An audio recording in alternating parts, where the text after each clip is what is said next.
पाल जी भगवान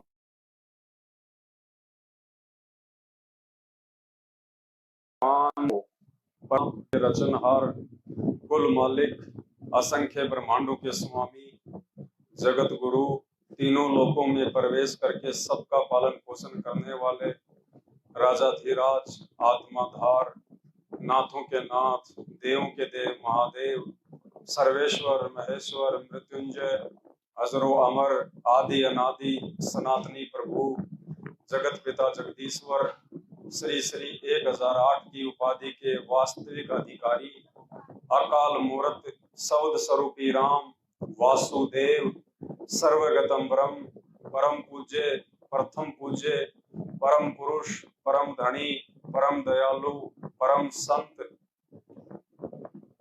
अल्लाहु अकबर, अल्लाह ताला, जगत के तारणहार, जगत के मुक्तिदाता, जगत के जगन्नाथ, हारे का सहारा, दया निधि, दया के सागर, करुणा सागर, संत श्रोमणी सतगुरु रामपाल जी भगवान के चरण कमल में हम सभी भाई बहनों का अनंत कोटि दंडवत प्रणाम।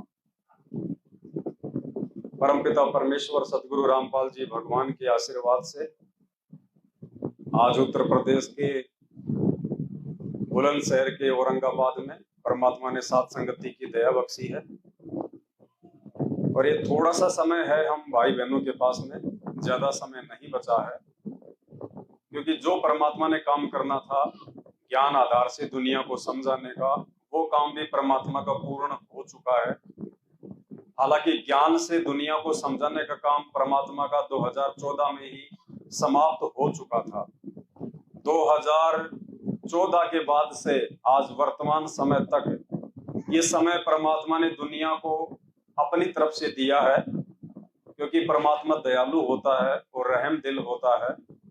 एक मौका और दिया परमात्मा ने सभी प्राणियों को, ये लोग समझ जाएं, और छोटे छोटे परमात्मा ने प्राकृतिक झटके भी दिए सभी को।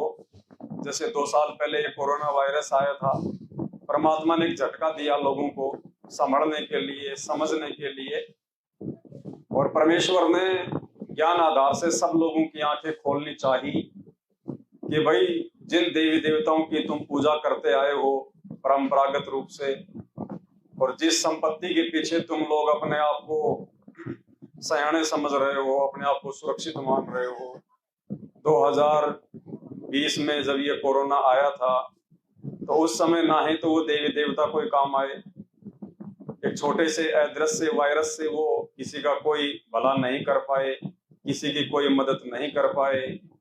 सरकारों ने भी हाथ खड़े कर लिए, लोगों को 2-3 महीने के लिए घरों में कैद रहने के लिए विवश कर दिया।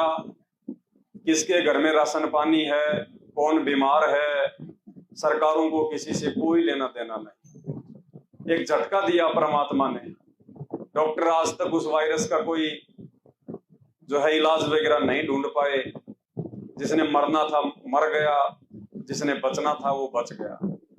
तो परमात्मा ने दुनिया वालों की आंखें खोलनी चाहिए थी एक छोटा सा झटका देके कि भाई तुम जीव हो, तुम एक सामान्य प्राणी हो और तुम्हारी किसी भी प्रकार की कोई औकात नहीं है।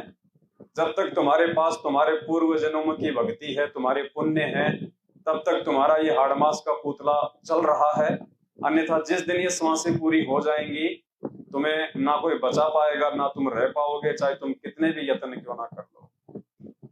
लेकिन फिर भी लोगों की आंखें नहीं खुली। जब तक वो डर था वायरस का, वो भय था प्रशासन का, तब तक लोग अपने घरों में कैद रहे। और जैसे ही धीरे धीरे वो भय समाप्त हुआ, दुनिया फिर से उन्हीं कुकर्मों में लिप्त हो गई। जिसने शराब पीनी थी शराब पीने लग गया, जो मांस खाने का आदी था वो मांसाहारी हो गया। सारे उल्टे कर्म, ना कोई रिश्वत लेने से डर रहा है, ना कोई लड़ाई झगड़ों से डर रहा है, ना कोई चोरी जारी करने से डर रहा है। और इस परमेश्वर के ज्ञान आधार से अंत का समय बहुत ही निकट है।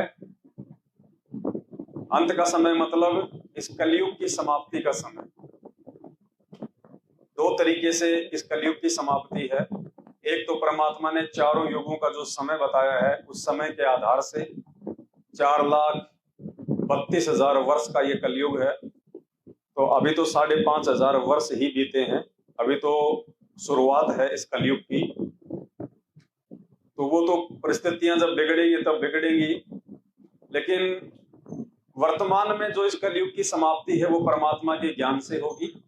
और 1,000 वर्ष के लिए इस कलयुग में परमात्मा मिनी सतयुग जैसा माहौल लेके आएंगे।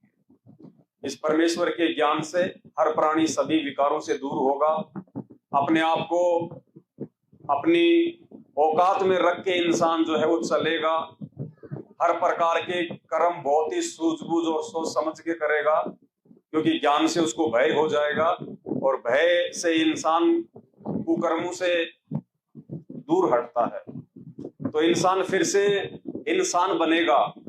आज हम इंसान के शरीर में जरूर हैं, लेकिन हमारे जो कर्म है वो इंसान वाले नहीं है। अगर देखा जाए तो जानवर अपनी मर्यादा में रहता है, जानवर अपनी हद में रहता है। परमात्मा ने जानवर को खाने के लिए क्या दिया है वो वही चीजें खाता है, उसी प्रकार से रहता है वो। लेकिन इंसान अपनी सारी हदें पार कर चुका है, इंसानियत को तार तार कर चुका है, जिसका परिणाम अभी भोगने के लिए भी तैयार है। तो परमेश्वर ने युग परिवर्तन का समय अपनी ज्ञान गंगा पुस्तक के माध्यम से आप और हम सबको जो है बताया हुआ है। सन 1905 से लेके 2028 तक का युग परिवर्तन का समय है, और हम लोग बहुत ही नजदीक हैं युग परिवर्तन के। ये 2023 चल रही है, आधी जा चुकी है, बहुत ही थोड़ा समय बचा है हम लोगों के पास में। 2028 के बाद तो इस धरती पे सतयुग की शुरुआत हो जाएगी, सतयुग की। और 2028 से पहले पहले जो भी विनाश होना है, जो भी घमासान मचना है वो मचेगा। और उस विनाशकालीन समय में हम कैसे अपने आप को संभाल के रख पाएंगे, उसके लिए परमात्मा ने हमें अपनी शरण में लिया है। परमात्मा ने हमें ये ज्ञान दिया है, उन्होंने दिन रात एक कर दिया हमें समझाने के लिए, तैयार करने के लिए। क्योंकि आगामी जो समय है 2 से 3 वर्षों का, ये समय लोगों का विश्वास तोड़ने का समय है। विश्वासी लोगों का विश्वास काल के द्वारा तोड़ा जाएगा,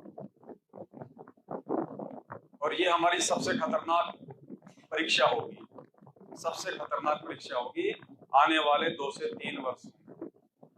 क्योंकि अब हर 2 महीने में, हर महीने में, हर 6 महीने में परिस्थितियां बिगड़ती ही चली जाएंगी।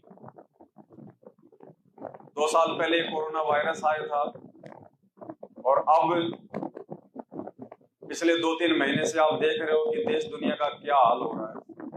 एक तरफ तो दुनिया विश्व युद्ध के लिए तैयार खड़ी है, अभी फ्रांस के अंदर कितना भयंकर गृह युद्ध चल रहा है। 54 मुस्लिम देश एक हो चुके हैं आपस में। और गरीबदास जी महाराज जी की जो भविष्यवाणी हम पढ़ते हैं असुर निकंदन रेमेडी में, इसमें गुरु जी हमें बताते हैं, आवेगा दखन से दीवाना काबुल का, काल किलियम है गलताना। मालिक ने बताया कि मुस्लिम देश आपस में लड़ झगड़ के समाप्त हो जाएंगे, क्योंकि ये 2 धर्म ऐसे हैं, ये किसी की ना सुनेंगे ना किसी की मानेंगे। हिंदू धर्म में फिर भी लचीलापन है, लेकिन 2 धर्म, ईसाई धर्म और ये मुस्लिम धर्म, ये 2 धर्म ऐसे हैं, ये मर जाएंगे। ये उस चींटे की तरह है जो बीच में से टूट जाएगा, लेकिन ये अपनी उस छोटी मानसिकता से पीछे नहीं हटेगा। तो इनका जो रास्ता है, इनका रास्ता एक ही है, और वो है इनका अंत। और बहुत सारे भविष्य वक्ताओं की भी भविष्यवाणियां हैं, और गरीबदास जी के रूप में जो उस कबीर परमात्मा सदगुरु रामपाल जी भगवान ने भविष्यवाणी की है 350 साल पहले, जो हम रमेणी में पढ़ते हैं, वो तो अटल है, मिट नहीं सकती। परमात्मा के पास केवल एक ही रास्ता होता है, लोगों को सीधे रास्ते लाने का, लोगों को विनाश से बचाने का, और वो रास्ता है ज्ञान। और ज्ञान के माध्यम से दुनिया समझ नहीं रही है। सन 1994 से परमात्मा ने दिन रात एक कर दिए लोगों को समझाने के लिए, बड़ी मुश्किल से पूरी दुनिया की जनसंख्या का आधा प्रतिशत हिस्सा भी संत रामपाल जी की शरण में नहीं है। अगर हम हिंदुस्तान की बात करें तो हिंदुस्तान की जनसंख्या का आधा प्रतिशत भी संत रामपाल जी के भगत नहीं है, आधा प्रतिशत भी, क्योंकि 150 करोड़ के आसपास जनसंख्या हिंदुस्तान की है। और संत रामपाल जी के भगत वर्तमान में ज्यादा से ज्यादा जो कागजी भगत है वो बता रहा हूं, उनके असली भगत नहीं बता रहा। कागजी नाम लेते समय जो फॉर्म भरते हैं वो बता रहा हूं, उनमें से आधे टूट भी जाते हैं, भाग भी जाते हैं। मुश्किल से 30 से 40 लाख मुश्किल से केवल कागजी भगत है वो। यानी उनमें से आपको 90% कोई मर्यादा में नहीं मिलेगा। यानी वर्तमान में संत रामपाल जी के यदि 40 लाख भगत हैं तो उनमें से 90% लोग मर्यादा में नहीं है, वो देखा देखी वाले हैं। कोई समस्याओं में घिरा हुआ था, किसी को प्रेत बाधा थी, कोई देखा देखी में जुड़ गया, कोई मान बढ़ाई के लिए जुड़ गया। बहुत सारे हजारों की संख्या में तो लोग इसीलिए जुड़े हैं कि हमारी शादी हो जाएगी। संत रामपाल जी की संगत में लड़कियां आसानी से मिल जाती हैं, फ्री में मिल जाती हैं। इस चक्कर में बहुत सारे लोग अपने रिश्तेदारों को नाम दिलवा देते हैं कि तू एक बार नाम ले ले, एक बार तेरी रमेणी हो जाए। रमेणी होने के बाद में वो लड़की को छोड़ेगा, रखेगा, क्या करेगा क्या नहीं करेगा। हम सब जानते हैं आए दिन कितने ड्रामे होते हैं। तो संत रामपाल जी की संगत में 90% भगत आज भी मर्यादा में नहीं है। और इस भक्ति मार्ग की सबसे बड़ी मर्यादा जो बताई परमात्मा ने, एक ही है, अपने गुरु को परमात्मा मानना। सबसे पहले जब तक हम अपने गुरु जी को भगवान नहीं मानेंगे, और गुरु को भगवान मानना इतना आसान काम नहीं है। गुरु को भगवान मानने के लिए पता नहीं लाखों युग लग जाते हैं, लाखों जन्म लेने पड़ जाते हैं, तब कहीं जाके ये जीवात्मा इतना समझ पाती है कि हाँ मेरा गुरु परमात्मा है, भगवान है। और जितने लोग साध संगत से जुड़े हुए हैं, हम लोग सतलोक आश्रम हरियाणा के साथ में जुड़ी हुई संगत के हिसाब से मुट्ठी भर भी नहीं है। ये मुट्ठी भर लोग ही हैं जो आज संत रामपाल जी को परमात्मा मान पाए हैं, उनको भगवान मान पाए हैं। संत रामपाल जी के अलावा ये साध संगत से जुड़े हुए भाई बहन किसी और में परमात्मा नहीं देखते। ये कागज की कबीर जी वाली दाढ़ी मूंछ वाली काल्पनिक फोटो में परमात्मा नहीं देखते, ये अपने गुरु में परमात्मा देखते हैं। केवल मुट्ठी भर लोग संत रामपाल जी को जान पाए हैं, पहचान पाए हैं। बाकी पूरी की पूरी संगत आज भी देखा देखी में चल रही है, और इसी का नतीजा है आप सबके सामने है। आए दिन उन लोगों की अकाल मौत भी हो रही है। दान धर्म के नाम पे उन लोगों को जब चाहे मूर्ख बना दिया जाता है, जब चाहे उनको ऑडियो वीडियो के माध्यम से उनको मूर्ख बना दिया जाता है, उनकी मर्यादाएं तोड़वा दी जाती है। जब चुनाव का समय आता है तब उनकी मर्यादाएं तोड़वा दी जाती है।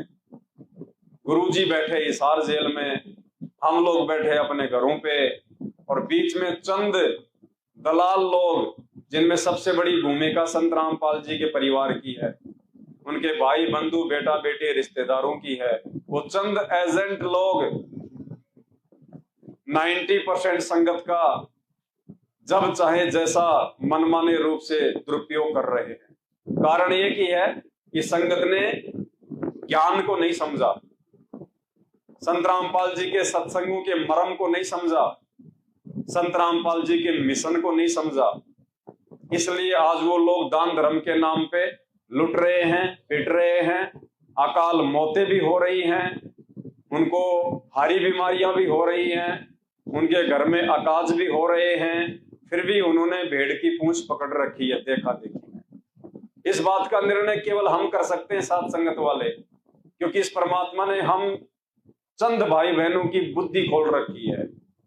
वरना परमात्मा कहते हैं माया का रस पी कर फूट गए पट चार। चारों आंखें फूटी पड़ी है इंसान की। दो आंखें तो ये सांसारिक आंखें, और दो आंखें बताई परमात्मा ने मन की आंखें। तो चारों आंखें उन लोगों की फूटी पड़ी हैं। उन्हें जो मर्जी आदेश दे दिया जाए, वो बिना सतगुरुदेव जी के सत्संगों से तोले, बिना विचार किए उन आदेशों की पालना में लग जाते हैं। इसको कहते हैं भेड़चाल, अंधविश्वास, देखा देखी, लोक वेद। तो बहुत थोड़ा समय बचा है अब आप और हम भगत भाई बहनों के पास में भगत बनने के लिए। संत रामपाल जी के हिसार जेल से बाहर आने के बाद में आप भगत नहीं बन सकते। अगर आपको भगत बनना है, सतलोक जाने के लिए पूर्ण रूप से तैयार होना है, तो आपने संत रामपाल जी के जेल में रहते सहते बनना पड़ेगा। उनके आने के बाद तो लूला लंगड़ा, अंधा काना, गूंगा बहरा, ज्ञानी अज्ञानी सब उनके पीछे लग जाएंगे। वो डर, वो भय हमारे को अपने सतगुरु से दूर रहते सहते अपने अंदर पैदा करना है। अरे एक तो गुरु जी हमारे सामने खड़े हों और फिर हमारे को कोई रिश्तेदार कहे कि छोरे का जन्मदिन है, आप आ जाओ, चलो मेरे साथ में। हमारे तो 12-13 साल बाद में घर में बच्चा पैदा हुआ है, आप चलो। अब एक तो गुरुजी खड़े हो सामने, तो उस भगत की हिम्मत नहीं पड़ेगी। भले उस भगत को ज्ञान समझ में नहीं आया, लेकिन सामने परमात्मा खड़ा है, इसलिए उस भगत की हिम्मत नहीं पड़ेगी। और एक सामने परमात्मा ना हो और उसके बाद वो रिश्तेदार कहे कि जी लड़के का जो है जन्मदिन है परसों, आपने आना ही पड़ेगा, आप तो हमारे खास मेहमान हो, आप नहीं आओगे तो कौन आएगा। तो वहां पे वो भगत वो गलती कर देगा जिसको ज्ञान नहीं है, क्योंकि उसको भय नहीं है, उसको कोई रोकने वाला नहीं, उसको कोई टोकने वाला नहीं है, वो मर्यादा तोड़ देगा। तो हमने वो भगत बनना है। हमने हर पल हर वक्त कोई भी क्रिया करने से पहले 100 बार सोचना पड़ेगा, विचार करना पड़ेगा और ये देखना पड़ेगा कि भले वो परमात्मा शारीरिक रूप से मेरे साथ में नहीं है, मेरे सामने नहीं है, लेकिन वो अंतर्यामी परमात्मा वो शब्द रूप में सदा मेरे साथ में है। वो सीसीटीवी कैमरे की तरह 24 घंटे मेरे ऊपर उसकी नजर है। वो हर पल मुझे देख रहा है, मैं क्या सोच रहा हूं, मैं क्या कर रहा हूं, मैं क्या करने जा रहा हूं, वो परमात्मा पल पल की खबर रखता है। ये सोच के जब तक हम भक्ति मार्ग पे नहीं चलेंगे, इतना डर के हम भगत नहीं बन सकते, कभी नहीं बन सकते हम। और ये हिम्मत आएगी ज्ञान से और आपके पिछले संस्कारों से, पिछले भक्ति संस्कारों से और वर्तमान में ज्ञान। तो अब समय ज्यादा नहीं बचा है। जो जो मर्यादा गुरुदेव भगवान की हैं, कम से कम वो मर्यादा तो हम निभाएं जो मर्यादा परमात्मा ने हमारे को फार्मों पे लिख के दी है। कम से कम वो मर्यादा तो हम निभाएं, बाकी तो चलो ठीक है नहीं निभा पाते, लेकिन जो कंपलसरी हैं उन मर्यादाओं में अब चूक नहीं चलेगी। परमात्मा निर्मोही होता है, परमात्मा पक्ष और विपक्ष से दूर होता है, निष्पक्ष होता है। कोई ये ना सोचे कि हम तो साध संगति से जुड़ गए, हम तो हर साध संगति में जा रहे हैं, हम तो गुरु जी को घर पे जो है भोग भी लगाते हैं। परमात्मा ये सब नहीं देखेगा। इन सब का भी लाभ आपको उसी समय मिलेगा जब सबसे पहले आप मर्यादा में रहोगे, वरना ये भोग लगाने का, साथ संगति में आने का, इनका भी किसी प्रकार का कोई लाभ नहीं है। तो भाई और बहनों, अब संभलो, समय नहीं है। परमात्मा अच्छे से समझा के और चुपचाप जेल में जाके बैठ गया, चुपचाप। चाहे कोई भाड़ में जाओ, चाहे कोई जियो, चाहे मरो, चाहे मर्यादा में रहो, चाहे ना रहो, वो हिसार की छोटी जेल में बैठ के यही देख रहा है कि जो मेरा हंस होगा, जो मेरा अंश होगा, वो तो मेरी बात को पकड़ जाएगा। चाहे मैं उसके साथ में शारीरिक रूप से रहूं या ना रहूं, वो मेरी मर्यादा नहीं तोड़ेगा। चाहे उसको देश निकाला क्यों ना दे दिया जाए, कितना भयंकर उसके ऊपर काल की तरफ से दबाव क्यों ना दे दिया जाए, घर वाले चाहे उसको घर से धक्के मार के क्यों ना निकाल दें, समाज चाहे उसको बेइज्जत क्यों ना करे, जिसको मेरा ज्ञान समझ में आ गया और जिसने मुझे बाप मान लिया, परमात्मा कहते हैं ना, जिसने नाबिनासी का नाप लिया उसने जान अजप्पा। फिर मालिक कहते हैं वो हाथ अपना रख दे सिर पे जिसने मान गुरु को बाप लिया।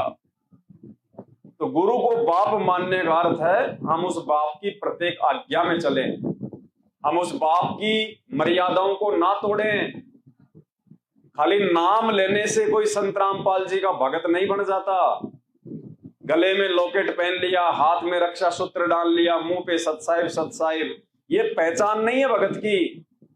एक भगत की पहचान है कि वो अपने गुरुजी के अनुसार कितना चल पा रहा है, वो गुरु वाले गुण उसके अंदर आए कि नहीं आए। परमात्मा कहते कीट न जाने भृंग को गुरु कर ले आप समान, और गुरु को कीजिए दंडवत कोटि कोटि प्रणाम। गुरु जी ने खुद, इस परमेश्वर ने, इस परमात्मा ने, भगत बनने की जरूरत नहीं पड़ती है, ये तो भगवान है, दुनिया उसका भगत बनती है। लेकिन फिर भी उस दयालु परमात्मा ने हम भक्तों को समझाने के लिए कि एक भगत के क्या जो है वो गुण होते हैं, एक भगत में क्या लक्षण होते हैं, एक भगत को कैसे मर्यादा में रहना चाहिए, एक भगत को कैसे समाज में रहना चाहिए, एक भगत को कैसे अपने गुरु जी की इज्जत के लिए सुकर्म करने चाहिए, ये सारी बातें समझाने के लिए परमात्मा खुद एक भगत बन के दिखाता है। और ऊपर से परमात्मा अनमोल ये ज्ञान देता है। अब इससे ज्यादा दया और क्या करेगा वो परमात्मा।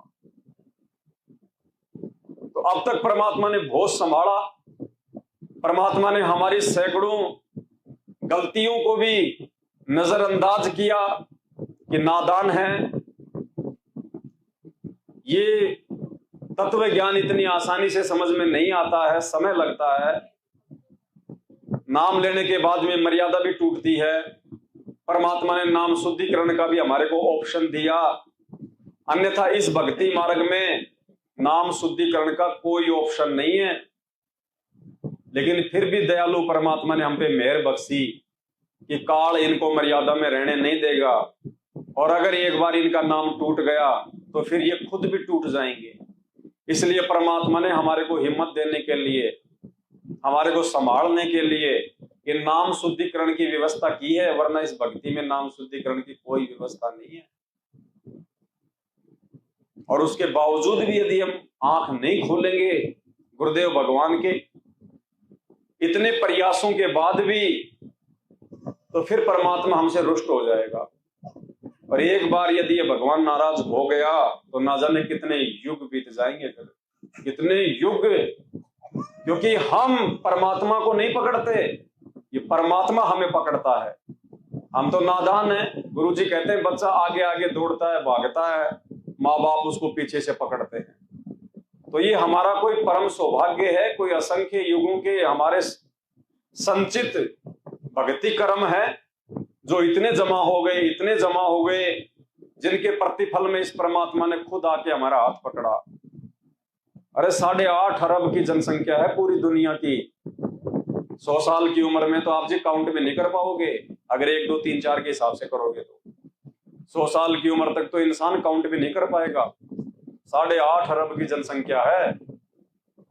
8.5 अरब की जनसंख्या में से परमात्मा ने, वो चाहे तो वो एक सेकंड में सबको अपनी शरण में ले ले। उससे बड़ा दयालु कौन है, उससे बड़ा सर्वशक्तिमान कौन है। वो सबके अंदर ऐसी भावना भर दे, सब उनका ज्ञान जो है वो सुनने लग जाए टीवी पे। वो परमात्मा है, वो चाहे तो सबके मोबाइल पे रोज उसके सत्संग जाने लग जाए। वो सर्वशक्तिमान परमात्मा है, वो चाहे तो नाम लेने की उमंग भर दे, लाइन लग जाए लोगों की नाम लेने के लिए, जैसे फ्री का राशन लेने के लिए लगती है। लेकिन परमात्मा ऐसा नहीं करता। उसके पीछे बहुत बड़ी जो है उनकी वजह है, और वजह ये है कि हमने सतलोक में जो गलती की थी, क्योंकि परमात्मा आत्मा को हमेशा स्वतंत्र रखता है। आत्मा को परमात्मा ने कभी भी बांध के नहीं रखा। ये परमात्मा उस काल की तरह जो है वो प्रेशर नहीं डालता। सतलोक में भी आत्मा स्वतंत्र थी, मन मर्जी की मालिक थी। तभी तो हमारी आस्था उस काल के ऊपर हो गई। जब वो तपस्या कर रहा था तभी तो हम उसके ऊपर आसक्त हुए, क्योंकि हम स्वतंत्र थे। परमात्मा ने हमारे को बांध के नहीं रखा हुआ था, लेकिन परमात्मा ने हमारे को सूचित बहुत किया, आगाह बहुत किया। लेकिन हम लोग नहीं माने, क्योंकि हम भगवान से अपरिचित थे, हम परमात्मा से अपरिचित थे। सतलोक में भी हम उस परमात्मा को उस दृष्टि से नहीं देख पा रहे थे, हम उनकी पहचान नहीं कर पा रहे थे, तभी तो हम धोखा खा गए। तो परमेश्वर ने अपनी पहचान करवाने के लिए, भगवान की महिमा समझाने के लिए परमात्मा ने झटका दिया और हमारे को इस जेल में भेजा। यहाँ पे ये सतलोक की जेल है, 21 ब्रह्मांड। उस सतलोक में जब कोई गलती करता है तो उसको इस जेल में भेज दिया जाता है। जैसे यहाँ कोई गलती करेगा तो यहाँ की जो तिहाड़ जेल बनी हुई है, हर स्टेट में जेल बनी होती है ना, कि समाज में अगर कोई भी गलती करेगा तो उसको जेल भेज दिया जाता है, उसको सजा के लिए। तो 21 ब्रह्मांड जो है ये जेल है, ये सजा का क्षेत्र है। यहाँ पे वो परमात्मा सजा देने के लिए उन आत्माओं को भेज देता है जो आत्मा सतलोक में बिगड़ जाती है। तो जेल से तो हर आदमी की बाहर निकलने की इच्छा होनी चाहिए, लेकिन जेल में भी जब कोई आदमी ज्यादा लंबे समय तक रह लेता है तो उसको जेल भी अपना जो है वो घर सा लगने लग जाता है। कैदियों के साथ में यारी दोस्ती हो जाती है, पुलिस वालों के साथ में जानकारी हो जाती है, तो उसको अपना वो घर सा लगने लग जाता है। इतनी आसानी से फिर वो जेल भी नहीं छोड़ता। तो भाई और बहनों, ये ज्ञान परमात्मा ने इसीलिए दिया है कि हमारी आस्था इस जेल से हटे। यहां अपना कुछ भी नहीं है, कुछ भी। अब जैसे गुरुजी कहते हैं कि तुम किसी होटल में ठहरे, रात को तुमने 5,000 रुपये जमा करा दिए, तुमको एक कमरा मिल गया और तुमने होटल में कमरा ले लिया। अब तुम वहां पे फ्रिज भी काम में लोगे कमरे का, तुम उस कमरे की एसी और पंखा भी काम में लोगे, उस कमरे की टेबल कुर्सी टीवी भी तुम काम में लोगे, क्योंकि तुमने उसको पैसे दिए। लेकिन गुरुजी ने बताया जब तुम कमरा खाली करते हो सुबह, तो ना तो तुम्हारी वो टीवी में कोई आस्था बनती कि ये मेरा है, ना वो फ्रिज में आस्था बनती, ऑटोमेटिक नहीं बनती। क्यों? क्योंकि हमारे को ज्ञान से और हमारे को अंदर से इस बात का पता है कि ना ये होटल मेरा है, ना ये कमरा मेरा है, ना ये टीवी मेरा है। मैंने खाली इसको एक रात्रि का ये किराया दिया था और मैंने ये चीजें अपने यूज में ली है। और जाते समय वो मुड़ के भी नहीं देखता उनकी तरफ, मन में कोई आस्था होती ही नहीं। तो ये परमात्मा में ये समझाना चाहते हैं इन चीजों के माध्यम से कि यहां जो तुम मेहनत करके और जो तुम एक मकान सा बना लेते हो, तुम कोई गाड़ी वाड़ी ले आते हो, कोई सोना चांदी बनवा लेते हो, तो परमात्मा में ये समझाना चाह रहे हैं कि नादान, ये 21 ब्रह्मांड एक होटल है, होटल। और तू जब जब मेरी भक्ति करता है, तेरे पास में जो पुण्य की जो कमाई इकट्ठी होती है, उस आधार से ये ब्रह्मा विष्णु महेश तुझे यहाँ पे कार कोठी बेटा बेटी ये सुविधा देते हैं। ये तेरे नहीं है, वैसे ही छोड़ के जाने पड़ेंगे, चाहे कोई इनको कितना ही अपना मान ले, वैसे भी छोड़ के जाने ही पड़ेंगे। अगर ज्ञान से छोड़ देंगे तो हमारी इनमें आस्था नहीं बनेगी, और आस्था नहीं बनेगी तो फिर हमारे को वापस यहाँ पे जन्म नहीं लेना पड़ेगा। इसलिए परमात्मा ज्ञान से हमारी आस्था छुड़वाते हैं, वरना छोड़ना तो सबने पड़ेगा, हम भी छोड़ेंगे। और जिनको ज्ञान नहीं है, जो संत रामपाल जी के शरण में नहीं है, छोड़ना उनको भी पड़ेगा। लेकिन छोड़ने में अंतर है। वो लोग जो है वो मजबूरी में छोड़ेंगे, वो रोते रोते छोड़ेंगे। और इसी कारण से परमात्मा कहते जहां आशा तहां बासा होई और मन कर्म वचन सुमरियो। तो परमात्मा हमें वापस यहाँ पे हमारा जन्म ना हो, हम 84 लाख में वापस ना आए इस गंदे लोक में, इस जेल में। इसलिए परमात्मा ये इतना ज्ञान देते हैं हमारे को, तरह तरह के उदाहरण देके हमारी आस्था छुड़वाने का प्रयास करते हैं। और फिर दिखाता है परमात्मा हमारे को कि वो सतलोक में इससे भी ज्यादा सुख सुविधा है तुझे। यहाँ तो कुछ भी नहीं है, कुछ भी। तो अब वो समय आ चुका है, अब हम वो नादानियां ना दोहराएं जो नादानियां हम शुरुआत में नाम दीक्षा लेके दोहराते। हमारा बाप हमारे लिए कितना संघर्ष कर रहा है। आज आप लोग बड़ी मुश्किल से एक दिन साथ संगति में आते हो और 100 प्रकार की टेंशन बनी रहती है। अगर कोई कह दे भगत जी 3 दिन के साथ संगति है, तो उसमें से आपको 3 भगत भी नहीं मिलेंगे तीसरे दिन। जबकि यहां तो परमात्मा की चर्चा होगी, यहां तो फायदा फायदा। फिर भी हम 3 दिन नहीं रुक सकते और हमारे लिए भगवान 9 साल से जेल में बैठा है। जबकि वो तो कितना कीमती है, उसका तो एक एक सेकंड कितना कीमती होगा। जो सारे ब्रह्मांडों का स्वामी है, हर ब्रह्मांड का जो संचालन कर रहा है, सारी जिम्मेदारियां उसके ऊपर हैं। हम तो फालतू की जिम्मेदारी लेके घूम रहे हैं। हम तो फालतू की जिम्मेदारी लेते हैं कि परिवार की जिम्मेदारी, ये बेटा बेटी की जिम्मेदारी, और कल को मर गए वो बेटा बेटी भी यहीं रहेंगे। वो खाएंगे भी, पिएंगे भी, वो पढ़ेंगे भी, सारे काम करेंगे। और क्या पता वो जिंदा रहता तो इतने अच्छे से बच्चों को नहीं पाल पाता, और उसके मरने के बाद में वो बेटे बेटी उनके बड़े बड़े अधिकारी बन जाते हैं। तो हम लोग तो फालतू की जिम्मेदारियां ले रहे हैं, फालतू के ठेकेदार बन रहे हैं कि मैं नहीं रहूंगा तो ये घर नहीं चल पाएगा, मैं नहीं रहूंगा तो मेरे बच्चे नहीं पढ़ पाएंगे। सब चलता है, सब पढ़ते हैं, कोई किसी के पीछे नहीं है। ना कोई किसी के भरोसे आया था, ना कोई किसी के भरोसे जाएगा, और ना कोई किसी के भरोसे यहां पे रहता है। इसलिए हमने इन सांसारिक क्रियाओं में थोड़ा सा कम हिस्सा लेना है। और देखो परमात्मा ने बहुत समझा दिया है भाई, कम से कम रिश्तेदारियों में तो ब्याह शादी में इन फंड में आना जाना छोड़ दो बिल्कुल। वो नाराज हो तो 1000 बार हो जाओ, चाहे भाण हो, चाहे जीजा हो, चाहे फूफा हो, चाहे साड़ा हो। इन चीजों को तो गांठ बांध लो। अब देखो नाराज तो आपने करना पड़ेगा, चाहे तो जगत को कर दो और चाहे उस भगवान को कर दो।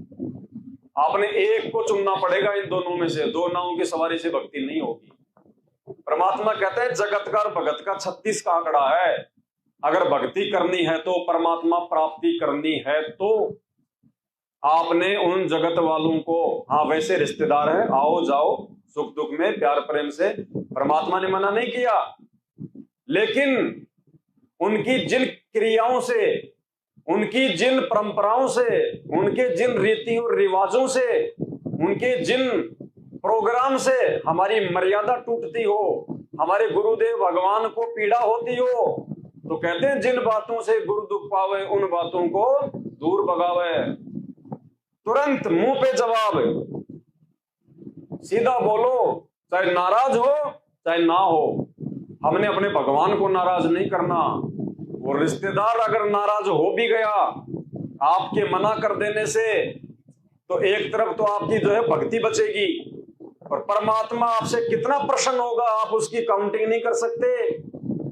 वो देखता रहता है तीसरी आंख से भगत की हर क्रिया को, और वो ही समय होता है वो परमात्मा को खुश करने का, जिससे परमात्मा हम पे रीझे। और वो रिश्तेदार मान लो अगर नाराज हो भी गया, तो रिश्तेदारों की नाराजगी ज्यादा से ज्यादा 6 महीने या साल की। उसके बाद फिर किसी न किसी बहाने वो दांत निकालते हुए वापस आ जाएंगे, अजी कोई बात नहीं, ये तो चलता रहता है। और ये परमात्मा अगर नाराज हो गया रिश्तेदारों को खुश करने के चक्कर में, तो एक तरफ तो हम जो है भक्ति से गए, मर्यादाओं से गए, और सबसे बड़ी बात भगवान के हाथ से छूट जाएंगे। और उसके बाद फिर इस भगवान की मर्जी, फिर ये 1 लाख युग बाद संभाले या फिर 1 करोड़ युग बाद संभाले, फिर लंबा चक्कर पड़ जाएगा। तो अब हमने ये नादानियां नहीं करनी है। हमने ना तो अपने भगत भाइयों को देख के चलना है कि वो सारे उल्टे काम कर रहा है फिर भी वो भक्ति भी कर रहा है, वो उसके कर्म है, समय आने पर जो बो रहा है वो खुद काटेगा। और जगत को देख के तो हमने चलना ही नहीं है बिल्कुल भी। जगत क्या कर रहा है, वो तो अज्ञानी है, वो हमारे इस मार्ग से अपरिचित है। उसको हम पागल लगेंगे, हमारे को वो पागल लगेगा। तो पागलों को देख के नहीं चला जाता, समझदार आदमी कभी पागल को देख के नहीं चलता। भाई जब जगत वाले हमारे अनुसार नहीं चल रहे, आप अपने रिश्तेदारों को समझाते हो, यार दोस्तों को समझाते हो, आप उनको संत रामपाल जी के सत्संग सुनने के लिए, उनसे नाम दीक्षा लेने के लिए बोलते हो, वो कितनी बात मानते हैं आपकी, और हम उनकी बात को तुरंत मान लेते हैं। तो हमसे अच्छे तो वो हैं जो काल को जो है वो प्रसन्न कर रहे हैं, हमसे अच्छे तो वो हैं। तो परमात्मा जब हमारी ऐसी इन क्रियाओं को देखता है, वो अंतर्यामी भगवान, तो बड़ा दुखी होता है। और जिसने नाम लेके भी अपने गुरु जी को दुखी कर दिया, उससे बड़ा तो नीच इंसान कोई धरती पे नहीं होता। तो भाइयों, वैसे समय बहुत थोड़ा है, कम है। सतलोक आश्रम मैनेजमेंट हरियाणा के पीछे जुड़ी हुई संगत का तो क्या बुरा हाल होगा, अच्छे से पता है, क्योंकि वो मर्यादा में नहीं है, वो गुरु को परमात्मा नहीं मानते, उनकी केवल बैटरी चल रही है, भक्ति नहीं चल रही उनकी। क्योंकि परमात्मा ने स्पष्ट कर रखा है कि जो व्यक्ति अपने गुरु को भगवान नहीं मानता, उसकी तो भक्ति शुरू भी नहीं होती है, भले उसने कोई सा भी नाम ले लिया। तो उनकी तो खाली बैटरी चल रही है। और आने वाले समय में जब परिस्थितियां बिगड़ेंगी, तब क्या उनका हाल होगा, वो सब कुछ जो है वो दिखाई दे रहा है। और हम भी यदि उन्हीं की तरह करेंगे, फिर परमात्मा नाराज हो जाएगा। एक मिशन लेके आया है परमात्मा, और अपने मिशन के लिए परमात्मा अपनी विशेष आत्माओं को चुनता है। और परमात्मा ने सात संगति से जोड़ के आप और हम सभी भाई बहनों को चुना है। और परमात्मा के द्वारा सेलेक्ट करने के बाद भी यदि हम अपनी कमजोरी से, अपनी नादानी से, अपनी अज्ञानता से ये मर्यादाएं ना निभा के, गुरु जी की शिक्षाओं पे ना चल के यदि हम नीचे गिरेंगे, फिर परमात्मा असंख्य युग तक नहीं संभालेगा। तो भाई, आने वाले विनाशकारी समय में यदि अपना बचाव करना है, अपने परिवार का बचाव करना है, तो भाई फुल टू फुल मर्यादा में आ जाओ, फुल टू फुल। परमात्मा ये नहीं देखता कि मुझे 1 करोड़ लेके जाने हैं, मुझे जो है वो जहाज के जहाज भर के लेके जाने, नहीं। 4 युग बीत चुके हैं लगभग। आज तक सुना कभी एक भी भगत गया हो सतलोक? एक भी? ये विचार किया करो इन बातों पे। सतयुग, त्रेता, द्वापर और ये कलयुग चल रहा है।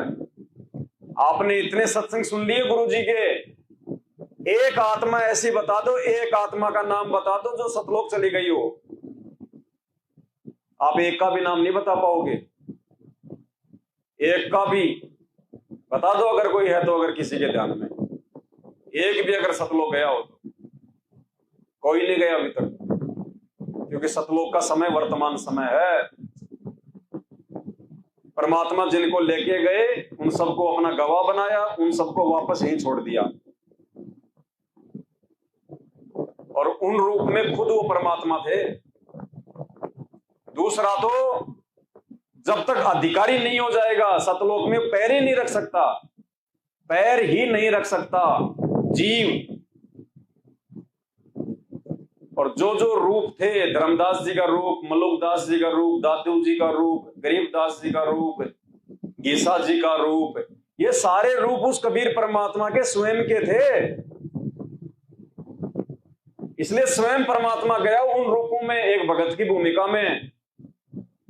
आप और हमारे को समझाने के लिए वर्तमान में कि इनको विश्वास हो कि परमात्मा जो है वो किसी को लेके गया था, क्योंकि भगवान की बात तो कोई मानता नहीं। तो भगवान अपने से अन्य एक दूसरा रूप बनाता है जीव का, क्योंकि हम जीव है ना। भाई कुत्ता तो जो है कुत्ते की भाषा ही समझेगा, तो परमात्मा एक जीव का रूप बनाता है, डबल रोल करता है मालिक, और फिर उनको वो सतलोक लेके जाता है, सारी व्यवस्था दिखाता है, फिर वापस आके परमात्मा उनसे वो ग्रंथ लिखवा देता है।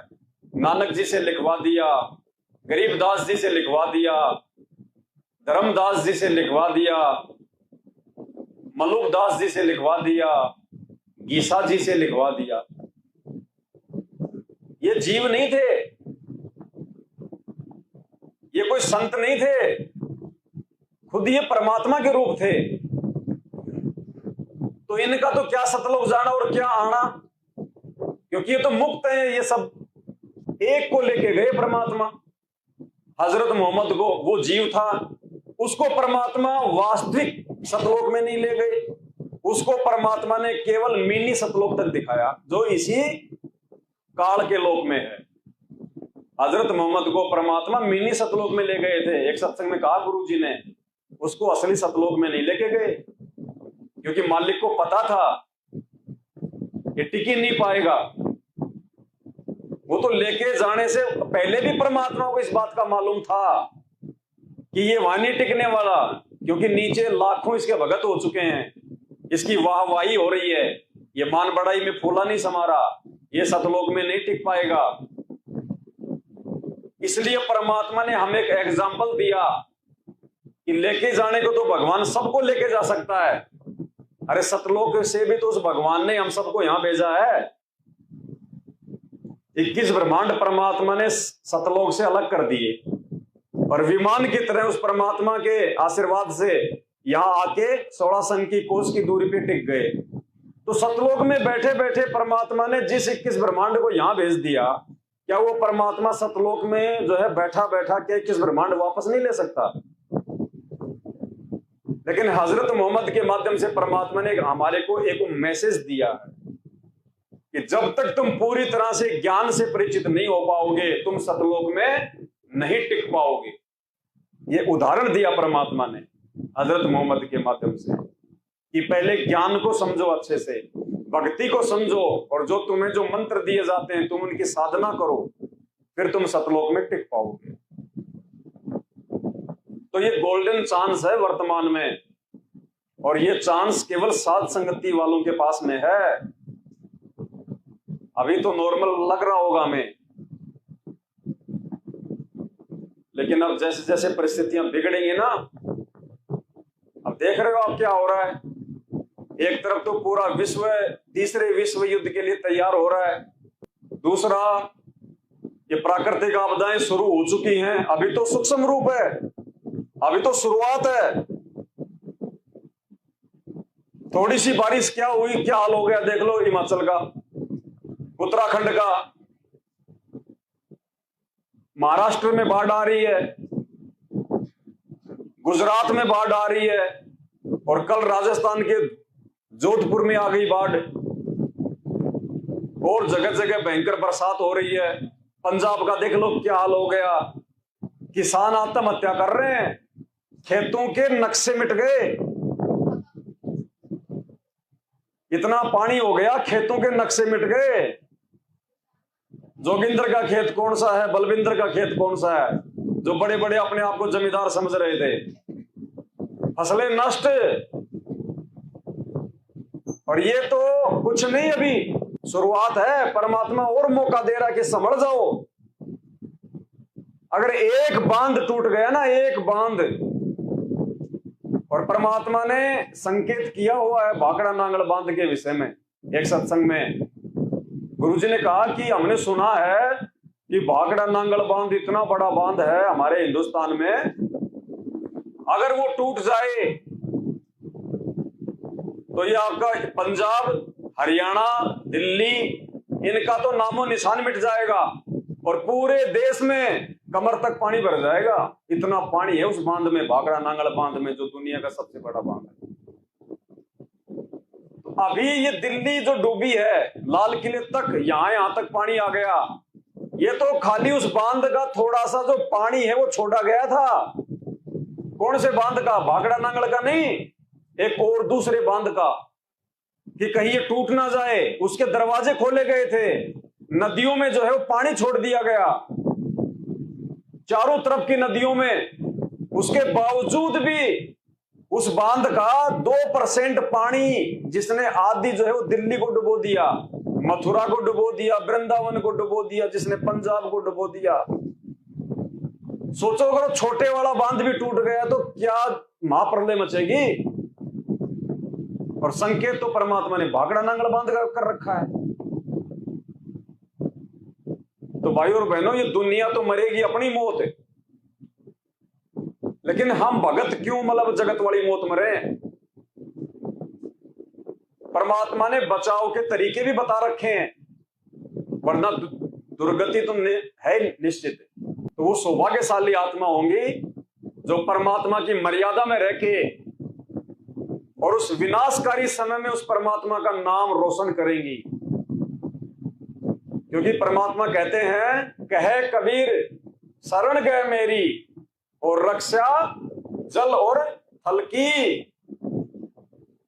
वो कबीर परमात्मा सतगुरु रामपाल जी भगवान कह रहा है, यदि आप मेरी मर्यादा में हो, मेरे भगत हो, तो कहते हैं जल में भी मैं तेरी रक्षा करूंगा और थल पे भी तेरी रक्षा करूंगा। चाहे भूकंप आ जाए तो भी तेरा कुछ नहीं बिगड़ेगा, और चाहे महाप्रलय आ जाए, चाहे बाढ़ आ जाए तो भी तेरा।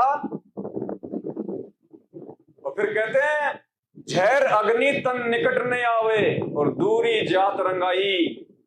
परमात्मा जहर से भी रक्षा करेगा, अग्नि से भी रक्षा करेगा और महामारियों से भी रक्षा करेगा। रोग शोक चल छिद्र न व्यापे, सन्मुख ना फहराई। लेकिन वो करेगा किसकी? भगत की। और भगत की केवल यही पहचान नहीं है कि आपने संत रामपाल जी का नाम ले लिया, गले में लॉकेट डाल लिया, हाथ में लाल धागा बांध लिया, कोई मिले तो उसको सच्चाई बोल दिया, हाथ में ज्ञान गंगा पुस्तक लेके बांट दी। केवल यही निशानियां भगत की नहीं है। ये भगत बनाने की प्रोसीजर सात संगतियों के माध्यम से चल रही है, केवल सात संगतियों के माध्यम से। वो लोग तो इतने नीचे गिर चुके हैं, इतने मूर्ख बन चुके हैं जिसकी कोई हद नहीं है। हम गुरु जी को जगत गुरु कहते हैं। क्या कहते हैं? यानी पूरे संसार का गुरु। और एक तरफ तो ये लोग गुरु जी के ज्ञान का ठेका ले रहे हैं। वो परमात्मा तो खुद कहता है सत्संगों में कि बच्चों, इस ज्ञान को जितना ज्यादा फैलाओगे उतना ज्यादा तुम जो है पुण्य के भागी बनोगे। जन जन तक ये ज्ञान पहुंचाओ। और वर्तमान में हिसार जेल से जो ऑडियो आ रही है आधा आधा घंटे की, वो ऑडियो ये लोग ना तो सात संगत वालों को भेज रहे, ना ये जगत वालों को भेज रहे। और क्या कह रहे हैं कि गुरु जी के आदेश अनुसार इन सत्संगों को जगत में नहीं भेजना। अरे गुरु जी का सत्संग और जगत में नहीं भेजना, फिर तुम ज्ञान गंगा क्यों बांट रहे हो? टीवी चैनलों पे सत्संग क्यों चला रखे तुमने? ये काल ऐसे आंखें फोड़ता है। ये परीक्षा चल रही है परमात्मा की तरफ से। अगर किसी ने वो ऑडियो सुननी है तो मैनेजमेंट के अनुसार पहले उनके नामदान केंद्रों पे जाओ, अपना नाम शुद्ध कराओ, वहां पे हाजिरी लगाओ, फॉर्म भरो, उनकी सारी जो शर्तें हैं उनको मानो कि हमारी चापलूसी करोगे, हम कहेंगे वहां सेवा में आना पड़ेगा, आश्रमों में तुमने मजदूरी करनी पड़ेगी, तब तो तुम सत्संग सुन सकते हो संत रामपाल जी के। नहीं तो आप संत रामपाल जी के सत्संग ऐसे आंखें फूटी पड़ी है इनकी। क्या ज्ञान फैलाएंगे ये परमात्मा का? कहां से इन्होंने गुरु को भगवान माना?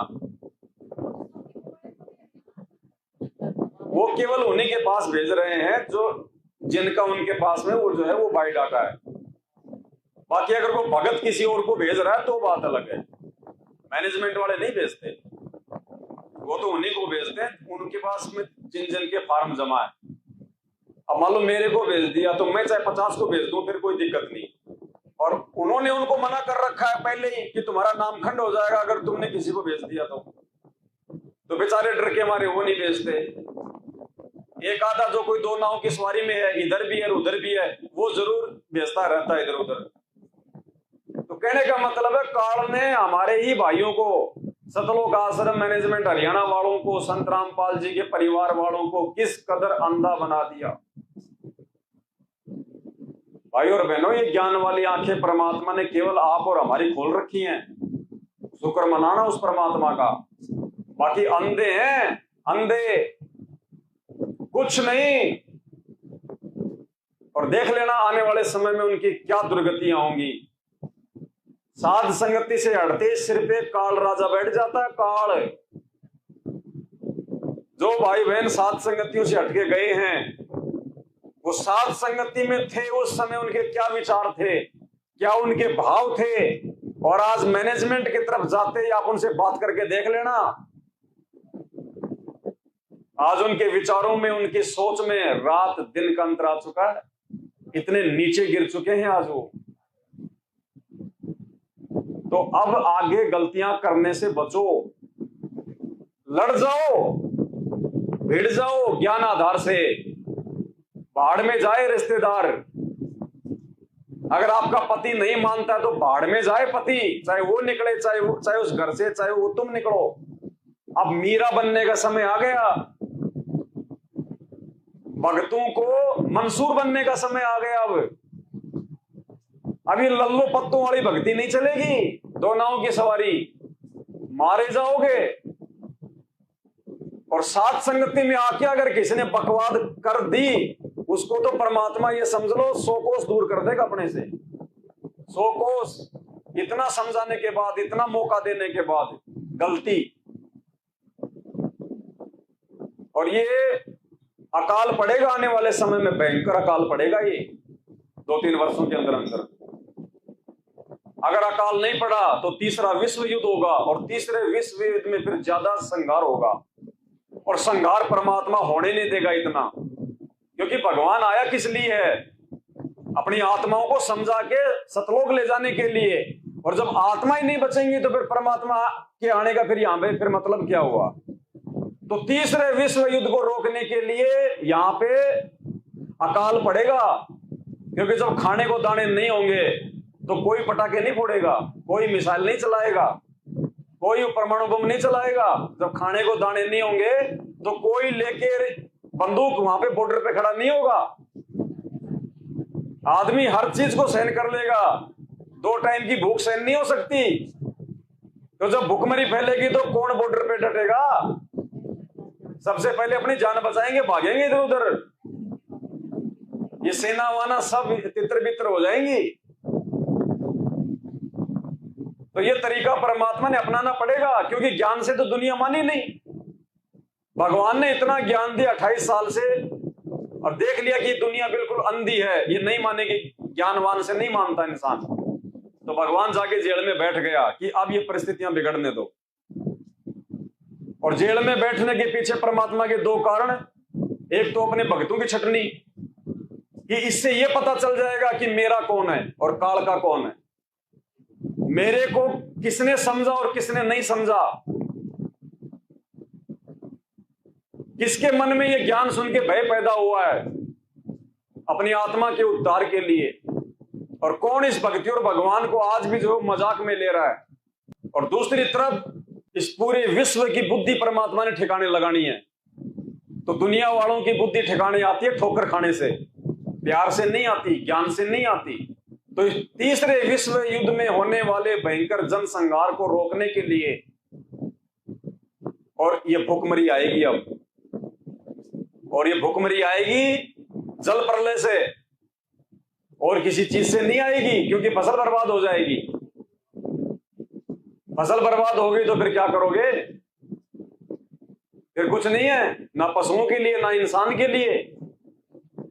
वो 3-3 मंजिल के मकान बना के बैठे थे, वो पानी के सूखने का इंतजार कर रहे हैं कि हम नीचे उतरे। वो फर्स्ट फ्लोर तक पानी भर गए, नहरें टूट गई। ये तो शुरुआत है, जबकि छोटी सी, कोई विशेष बारिश नहीं है। और परमात्मा कहते हैं जो देवताओं का राजा है इंद्र, उसके पास में 98 करोड़ मेघमाला है, 98 करोड़ मेघमाला। और एक मेघमाला की परमात्मा ने क्या शक्ति बताई? अगर वो एक मेघमाला छोड़ दे इंद्र तो पूरी पृथ्वी डूब जाएगी। ऐसी 98 करोड़ मेघमाला है उसके पास में। तो समय बहुत खतरनाक है, परिस्थितियां भयंकर तरीके से बिगड़ेंगी, और उस समय ना आपको ये ऑडियो वीडियो सुनने को मिलेंगे, ना आपको गुरुजी के सत्संग सुनने को मिलेंगे। आप घरों में कैद होके रह जाओगे। ये व्हाट्सएप वगैरह, ये बिजली वगैरह सब गुल हो जाएगी। अब जिन जिन क्षेत्रों में बाढ़ आ रखी है क्या वहां बिजली चल रहा है क्या? उनका व्हाट्सएप है, फोन ही रिचार्ज नहीं होंगे। तो समझो इन चीजों को। आज से पहले जो गलतियां हो चुकी हैं उनकी परमात्मा को दंडवत करके क्षमा याचना मांग लेना। अगर हृदय से क्षमा याचना मांगोगे तो भगवान दयालु है, माफ करेगा। और उसी दिन से ये सोच लेना कि आज के बाद चाहे मेरी गर्दन क्यों ना कट जाए, लेकिन आज के बाद मैं गुरु जी की एक भी मर्यादा नहीं तोड़ूंगा। चाहे मेरे को ये घर छोड़ना पड़े, चाहे मेरे को ये परिवार छोड़ना पड़े, चाहे अपना काम धंधा छोड़ना पड़े। इतनी दृढ़ता ले आओगे, फिर परमात्मा साथ हो जाएगा। संभालने वाला परमात्मा है, देने वाला परमात्मा है। तो इन बातों पे अब विचार करो, समय ज्यादा नहीं बचा है। हम मूर्खता ना करें, कम से कम परमात्मा एक उम्मीद है आप और हम भाई बहन साथ संगत वाले उस परमात्मा की एक उम्मीद है। वो सब कुछ देख रहा है, पल पल की खबर है उसके पास में, वो अंतर्यामी है। भले ही लीला वो एक आम व्यक्ति की कर रहा है, एक आम संत की कर रहा है, लेकिन हमने क्या समझना है, हमने उनको कौन से रूप में देखना है, ये आप और हमारे ज्ञान के ऊपर है। 90% संगत ने अपने पैर पे कुल्हाड़ी मार रखी है। इस समय हमें आश्रमों की जरूरत नहीं है, इस समय हमें मर्यादा की जरूरत है, भक्ति की जरूरत है। इन पत्थरों का हम क्या करेंगे? हमारा घर आश्रम है। जिस व्यक्ति ने नाम ले लिया, अपने घर पे परमात्मा का दरबार लगा लिया, जहां आरती कर रहा है, मंत्र कर रहा है, दीपक जला रहा है, दंडोत कर रहा है, वो आश्रम है हमारा। हमें और आश्रमों की जरूरत नहीं पड़नी चाहिए, लेकिन उनकी बुद्धि पे काल बैठा है। उन्होंने धर्म को जो है धंधा बना लिया और संगत ने उनका भरपूर सहयोग कर दिया। संगत के भी कर्म फूट रहे हैं, उनके भी फूट रहे हैं। अब देखो, धनाना गांव में आश्रम बना रहे हैं ये लोग, और वहीं धनाना गांव के बच्चों के लिए एक स्टेडियम बना दिया इन्होंने, बैडमिंटन का, खेलकूद का, विश्व स्तर का अंतरराष्ट्रीय बैडमिंटन स्टेडियम बनाया संत रामपाल जी ने। अरे संत रामपाल जी तो जब अपने भक्तों को नाम दीक्षा देते हैं और जब 11 नियम बताते हैं, तो 11 नियमों में एक नियम है कि भक्तों ने ना तो मैच देखना है और ना मैच खेलना है। मैच तो छोड़ो, अगर कोई ताश खेल रहा तो वो भी नहीं देखनी। और वो संत रामपाल जी दुनिया के खेलकूद के लिए, उनके श्वासें बर्बाद करवाने के लिए स्टेडियम बनवाएगा? वो दुनिया को भक्ति का खेल खिलाने आता है या फिर ये गिल्ली डंडे खिलाने आता है? तो ये मनमाना आचरण हो रहा है टोटल, सारा का सारा खुद मरने का और संगत को मरवाने का काम हो रहा है, मर्यादा तोड़वा के। उस आश्रम में रोजाना मजदूरी करने के लिए हजारों लोग जाते होंगे। कोई माई का लाल ये पूछने की हिम्मत नहीं करता कि यार ये क्या कर रहे हो तुम, ये गुरु जी के ज्ञान में कहां है? क्योंकि सबकी बुद्धि क्योंकि सतलोक आश्रम मैनेजमेंट हरियाणा धरती पे खुद काल भगवान का रूप है, और जिसने उसकी संगति की वो व्यक्ति काल प्रेरित है। उसको गोबर में और गुड़ में कोई अंतर नजर नहीं आएगा। काल ऐसे बुद्धि फेरता है। तो भाई और बहनों, अब विचार करना पड़ेगा आप और हमने। वो भविष्यवाणियां ठीक होने का समय आ रहा अब, जो जय गुरुदेव ने की थी कि 15-15 कोस पे दीप, ऐसी भयंकर महामारियां आएंगी, डॉक्टर हॉस्पिटल छोड़ के भाग जाएंगे। ऐसी भयंकर परिस्थितियां बनेंगी, मां 6 महीने के बच्चे को छोड़ के भाग जाएगी कि मेरी जान बचे। गंदी नाली में अगर रोटी का टुकड़ा पड़ा है तो ये सोचेंगे खा लो जान बचेगी। वो परिस्थितियां आएंगी। जिनको ज्ञान होता है वो समय से पहले इन बातों पर विचार करके अपने आप को संभाल लेते हैं, वरना जानवर को और जगत वालों को तो ठोकर लगेगी, वो नहीं समझेंगे। परमात्मा कहते हैं अकलमंद एक गणा और बिना अकल के लाख। परमात्मा को भीड़ की जरूरत नहीं है। सतलोक में परमात्मा का कोई काम पेंडिंग नहीं पड़ा कि हम जाएंगे तो उनकी मशीनें चलेंगी, फैक्ट्रियां नहीं चलती वहां पे कि हम जाएंगे तो वहां पे उनका काम चलेगा, वो प्रोडक्शन शुरू होगा। ये परमात्मा है। और गुरुदेव कहते हैं कि कि जब जब मैं इस धरती पे आता हूं, उस समय यदि एक आत्मा भी इस ज्ञान को समझ के और मेरे साथ सतलोक जाने को तैयार हो जाती है तो मेरा मिशन सफल हो जाता है। भाई 3 युगों में तो ये मिशन सफल हुआ नहीं, और ये चौथा युग चल रहा है। और इस चौथे युग में हम कितनी आत्माएं हैं जो अपने गुरु भगवान को प्रसन्न करने वाली हैं। एक सत्संग में परमात्मा ने बताया कि जब से तुम सतलोक से बिछुड़ के आए हो, अब कितना समय हो गया होगा गिनती नहीं कर सकते, असंख्य युग, गिनती नहीं है। अरबों खरबों में करेंगे तो भी गिनती नहीं है, इतने युग बीत चुके हैं इस सृष्टि को। परमात्मा कहते हैं जिस दिन से तुम सतलोक छोड़ के आए थे इस काल के साथ, उस दिन से सतलोक से त्रिकुटी पे रोज एक विमान आता है और हर बार वो खाली जाता है, हर बार। तो भाई और बहनों, वो सौभाग्यशाली बनो उस विमान में बैठने के लायक। और उस विमान में बैठने के लिए सबसे पहली कंडीशन है अपने गुरु को भगवान मानना और उनकी प्रत्येक मर्यादाओं में चलना। उसके बाद भी कितने संकट आएंगे, कितनी काल परेशानियां पैदा करेगा, गिनती नहीं है। और हम तो पहले से मर्यादा तोड़ के बैठे तो क्या होगा हमारा। ऐसे कलयुग हमारे ना जाने कितने निकल चुके हैं। ये ना सोचें कि ये हमारा ये पहला है कलयुग, ऐसे ऐसे कलयुग बहुत निकल चुके हैं। तो परमेश्वर एक शब्द के माध्यम से हमें क्या समझाते हैं, हमें कितना तैयार होना पड़ेगा, हमने विचार करना पड़ेगा। त्रिकुटी में झांक सुरता तोहे पति बुलावे है, इस मोह ममता के जाल में तन काल फसावे है।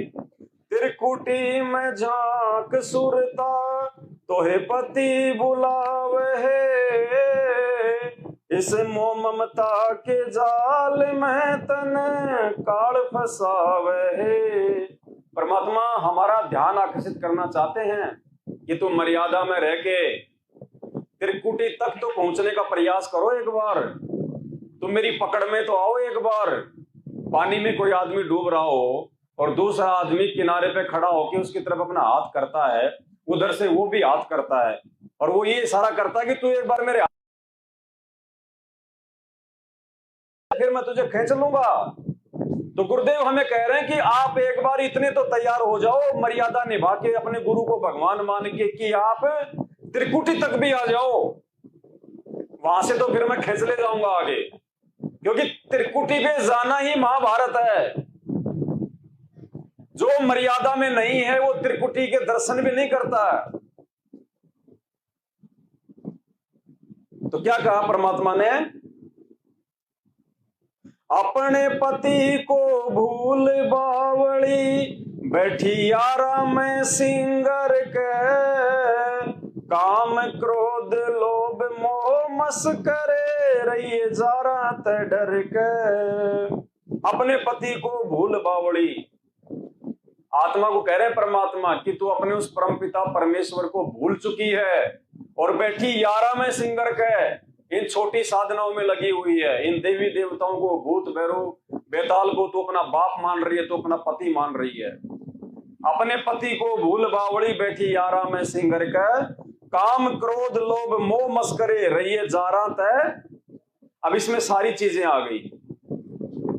ये 5 ही चीजें जो हमारे को बांध के रखती हैं, बाकी कुछ नहीं है। और ये 5 चीजें बिना ज्ञान के, बिना गुरु के आशीर्वाद के नहीं छोड़ सकती। काम वासना, क्रोध, गुस्सा, लोभ,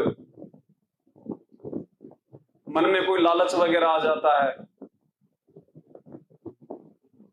मोह ममता, वो चाहे बेटा बेटी में हो, चाहे कार कोठी में हो, चाहे संपत्ति में हो। और ये मस्खरे, फालतू की बकवास, ये जन्मदिन मनाना, ये छठी की रात मनाना,